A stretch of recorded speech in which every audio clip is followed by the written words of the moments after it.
The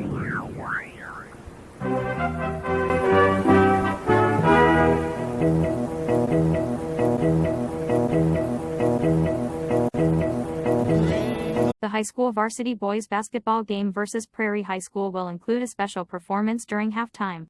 As part of the Mini Longhorns cheer camp, Kimball kids will perform during halftime with the high school cheerleaders. The game is on January 18 at 5 p.m. The kids will meet for the cheer camp that morning from 8 to 11:30 a.m. to learn a dance routine and a few cheers. The mini cheerleaders have their own spot in a section of bleachers that they will cheer along with the high school cheerleaders during timeouts in the first half of the game. They will then perform a 2 to 3 minute dance with the cheerleaders during halftime. The camp is for pre-K to 6th graders and usually generates an average of 30 to 40 kids. Cheer coach Carrie Tabor says this is something the cheer team does to give back to the community and introduce kids to cheer. It is also a way to expose the youth to one of many programs offered at the high school. It's a good way to get kids and adults to the games as well, Tabor said. The little ones enjoy just being there and being part of the high school environment. It's just a fun time for them to get out and do something fun, make some noise in a productive manner, and have a crowd that cheers for them. For those interested in signing your child up, the deadline to return the registration form is today, January 7th. For questions, email Carrie Tabor at ctabor@kpslonghorns.org. On a night that marked the return to action for the Longhorn basketball teams after a 2-week holiday break, the Kimball boys picked up right where they left off with a dominating performance over the South Platte Knights of Big Springs. The Lady Longhorns fell to the Lady Knights, a strong district contender. The Lady Longhorns opened the game competitively, scoring 4 points in the first 2 minutes while holding the Lady Knights under 10 through most of the first quarter. It was in the second quarter that the Longhorns got just 1 point off a J. Lee Bohawk free throw while the Knights pulled away. Knights senior and leading scorer on the season, Johanna Freerichs led the team to victory with the help of fellow seniors Isabel Reichman and Zayaria Donchis. While the Longhorns put on a late-game comeback, the Knights won 49-20. The boys' game was higher scoring, but didn't stay competitive for long, with the Longhorns putting on a successful full-court press to cause a number of turnovers early and to lead by 10 at the end of the first quarter. Despite leaving the game with an injury in the second quarter, Tyler Lust returned in the second half to lead the team in points and rebounds. 3-point specialist Braxton Miller, brother Riker, and Lincoln Berend also had strong showings. The Longhorns won the game 82-43. Here is a notice of a meeting coming up.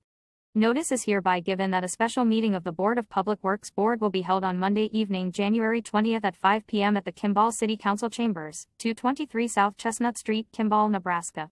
The purpose of the meeting is to review bids for the Kimball Wastewater Treatment Plant Upgrades Project and recommend to the City Council to award selected bid. An agenda for such meeting is available for public inspection at the office of the City Clerk. Well, the Kimball Police Department has located the missing juvenile Kylie Osborne, who was reported missing Tuesday. She has spoke to the Kimball Police Department as they are investigating a report that she may have ran away from her home due to possible reports of abuse by her parents. Last spring, her mother Megan Osborne was arrested for child abuse on Tuesday, May 7 of 2024, as the police department and sheriff's office responded to a disturbance. According to the Kimball Police Department, Kylie was last seen late Monday night at her home in Kimball.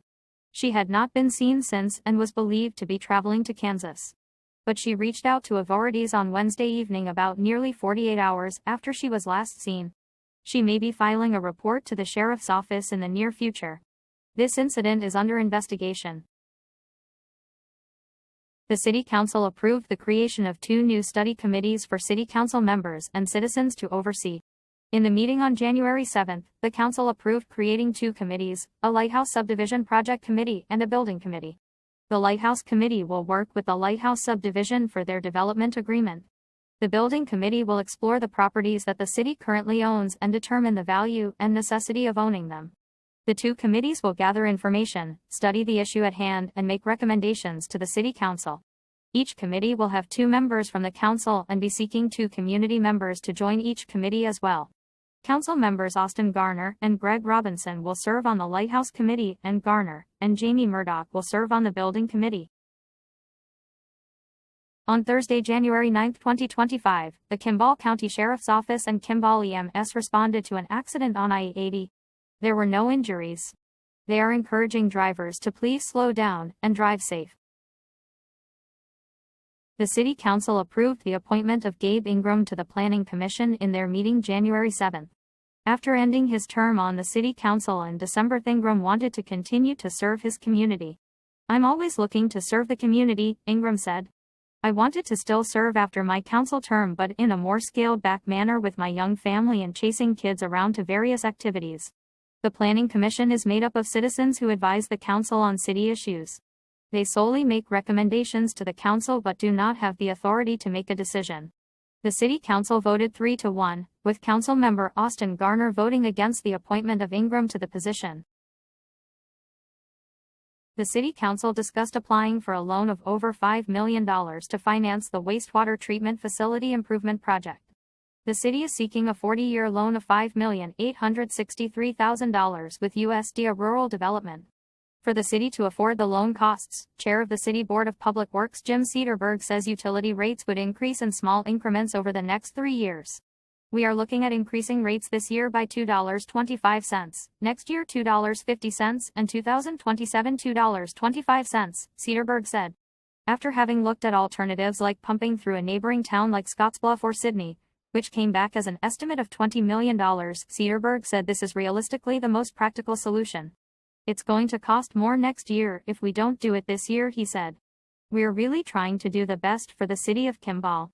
Certain areas of the plant are in need of a major upgrade to run properly and support the growth of the town," said Doug Loudon with Olson Engineering, who oversees the construction project. Loudon is recommending that the city address the issues in one project rather than replacing and repairing pieces at a time. Loudon posed 3 main concerns to tackle with the project. Parts of the plant need repairs, maintenance, or replacement due to not having had a major rehab in roughly 25 years. There is an issue of capacity based on the intended growth that Kimball will see in the next couple of decades. The advancement of technology has outgrown some of the old parts of the plant, which will cause issues down the road if they are not updated. The last major rehab of the plant in 2002 brought the capacity up to 7,500 people. However, a change in state regulations derated it to support a population of 5,000, with the most recent consensus recording a population of 2,559 residents. According to the engineering report, all improvements should be designed for flows that are 2 times higher than what the plant currently experiences and loadings commensurate with this residential population growth. Loudon says the intent is to bring the capacity back up to 7,500 due to the projected population doubling over the next decade or so. Community member Gabriel Miller voiced his concern, saying that he does not foresee Kimball's population increasing to that number to justify bringing the capacity back up to 7,500 and suggests scaling it back to remain at a capacity of 5,000. When Loudon was questioned about the lifespan of certain parts and systems of the plant, it varied from some pieces giving way in the next 5 years while other pieces may have another 20 years of life left, but most parts needing repairs will need to happen within the next 10 years. He added that unfortunately, most pieces of the plant do not have a lifespan of 40 years to last the length of the loan the city is needing, which is what Council member Austin Garner posed as a concern.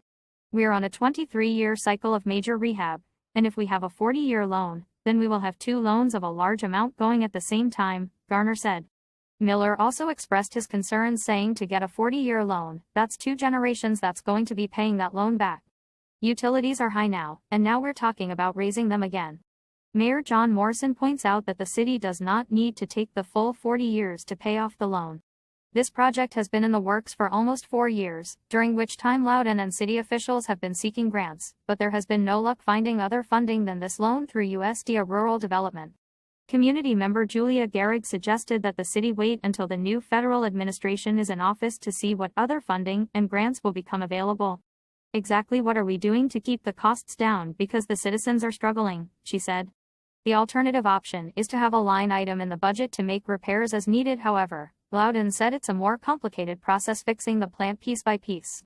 "If you're going year to year, it's really hard to plan ahead for growth and changes," Loudon said.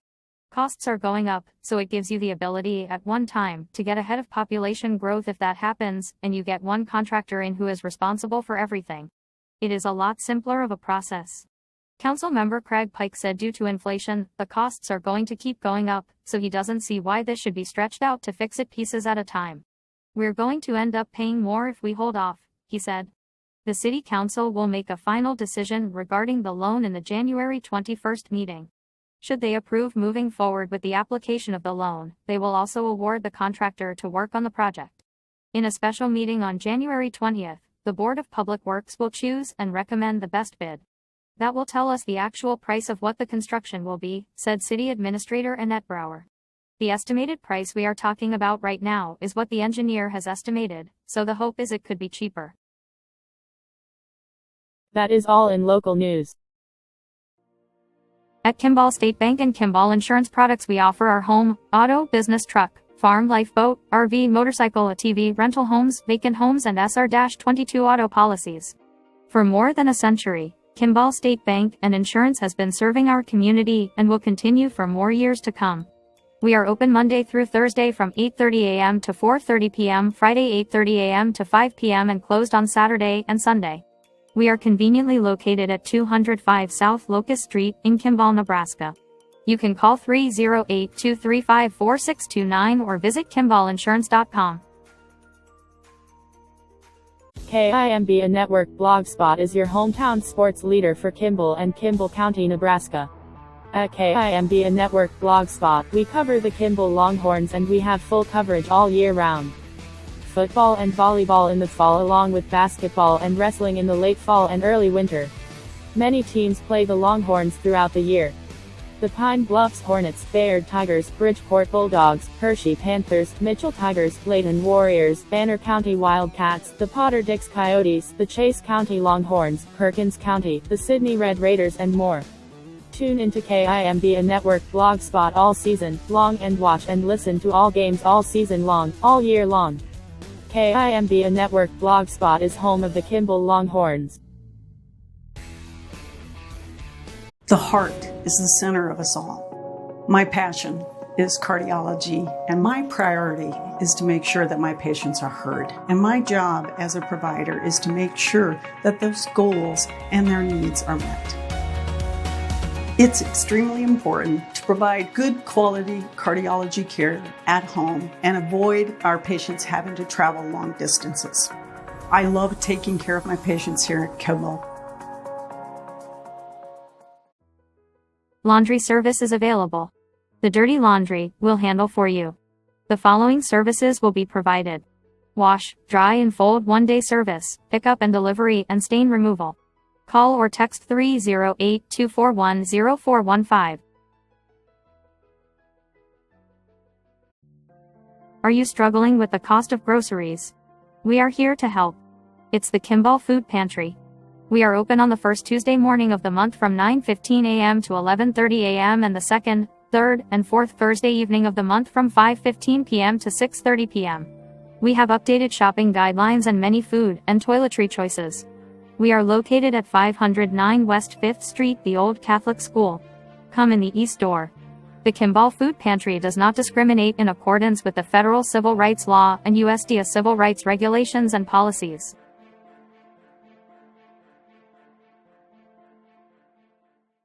The Kimball Helping Hands Free Food Distribution Day is the third Saturday of every month from 9 to 11 at the Kimball Baptist Fellowship, 507 South Oak Street, the corner of 6th Street and Oak Street in Kimball. They provide free food to any resident of Nebraska who meets federal income guidelines. They only ask that you bring a container for your food items. For more information, call 308-235-2204.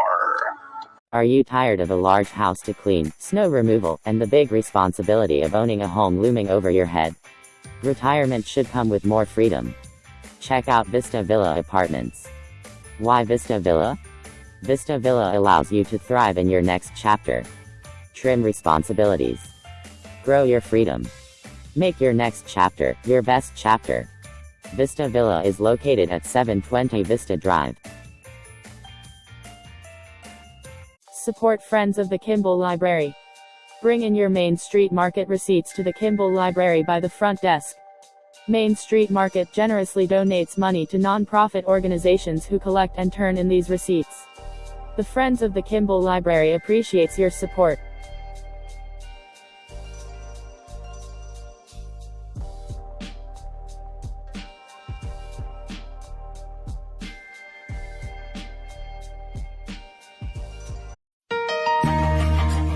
Chase away the winter blues with these savings at your local Main Street Market store in Scottsbluff, Torrington, and Kimball. In our produce department, golden pineapples, $2.29 each. Blackberries, blueberries, or raspberries in 6-ounce containers, 2 for $5. And sugar bee apples, 75 cents each. Use your Co-op cash card to earn money back on your purchases. See our weekly ad with more sale items online and in our stores. And Main Street Market, part of Legacy Co-op, where we're growing the future.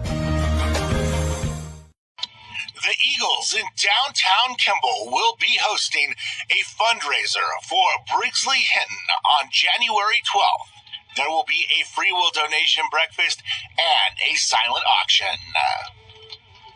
It's the 8th annual shoe drive. Positive Spaces. It's time to clean out those closets. From December 1st, 2024 through February 1st, 2025, we are asking Kimball to get involved in helping the community by collecting gently worn shoes of all size and color for our annual shoe drive. No holes, no wheels. We accept all other forms of footwear. Drop off shoes at Clothes Minded Laundromat at 204 South Chestnut Street in the back room anytime. We appreciate your contribution to Positive Spaces. Call Heather for info or check out our Positive Spaces Facebook page. Call 307-220-2229. From the KIMB Weather Center, this is your weather outlook for the next week. Tonight, patchy blowing snow before 8 p.m. Mostly clear with a low around 10. Wind chill values between -5 and 5. Blustery with a northwest wind 15 to 20 miles per hour, with gusts as high as 30 miles per hour. Friday sunny, with a high near 35. Wind chill values between -5 and 5. West-northwest wind 10 to 15 miles per hour. Friday night, a 30% chance of snow showers after 11 p.m. Patchy blowing snow after 3 a.m. Increasing clouds with a steady temperature around 27. West wind 10 to 15 miles per hour. Saturday, a 50% chance of snow showers, mainly before 11 a.m. Patchy blowing snow. Partly sunny, with a high near 36. Breezy, with a northwest wind around 20 miles per hour, with gusts as high as 30 miles per hour. Saturday night, partly cloudy, with a low around 16. Northwest wind around 15 miles per hour, with gusts as high as 25 miles per hour. Sunday, mostly sunny, with a high near 30. Blustery. Sunday night, partly cloudy, with a low around 8. Monday sunny, with a high near 30. Monday night, mostly clear with a low around 12. Tuesday sunny, with a high near 35. Tuesday night, mostly clear with a low around 17. Next Wednesday sunny, with a high near 41. Next Wednesday night, mostly clear with a low around 19. And next Thursday sunny, with a high near 44. That is your weather outlook for the next week. Light to moderate snow showers continue through mid-morning today. Accumulations will be focused on the higher terrain and elevated ridges of the high plains. Widespread wind gusts of 40 to 50 miles per hour are expected through the early afternoon, producing areas of blowing and drifting snow. Another system will bring a chance for widespread snow and strong winds late Friday through early Sunday as wintry temperatures stick around through early next week.